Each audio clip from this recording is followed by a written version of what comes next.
I'm from Tucson, Arizona, from the University of Arizona in Tucson.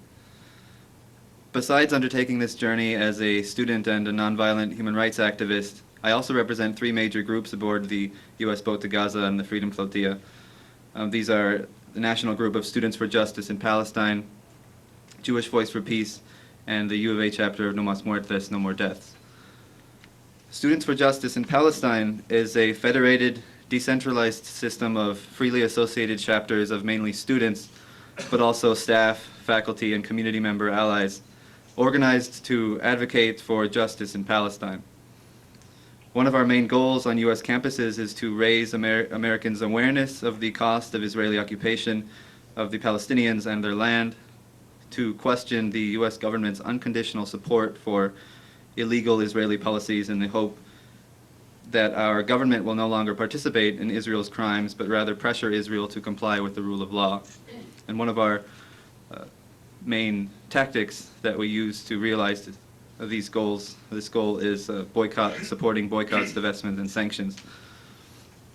As a gesture of support of our principles, I will be traveling on the flotilla and U.S. boat to Gaza with a diverse group of people from around the country and the world. Meanwhile, a fellow SJ peer from the University of Chicago, Sami Kishawi, is currently in Gaza City and will be among those to welcome and receive the flotilla on the shores of Gaza.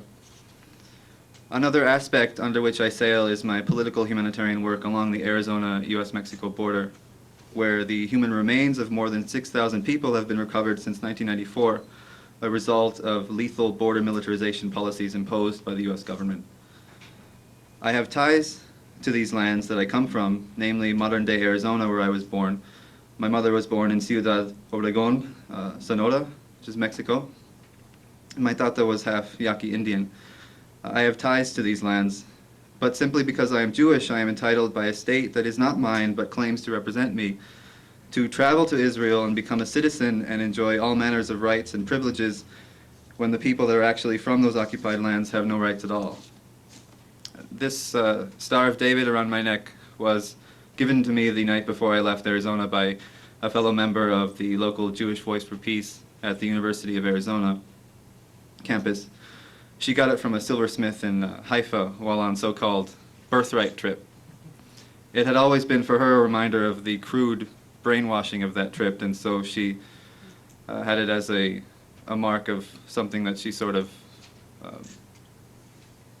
pushed away until she came across it recently, and she told me she thought she could put it to some good use and beseeched me to wear it on my journey, and so that's what I'm going to do. I wear this to symbolize the root meanings of Judaism that are not emphasized enough, namely welcoming the stranger as though you were a stranger, helping free the slave as though you were once enslaved. So rather than travel to contribute to more death and suffering, I choose to travel there to directly and nonviolently protest the support and participation of my own government in these crimes. Thank you.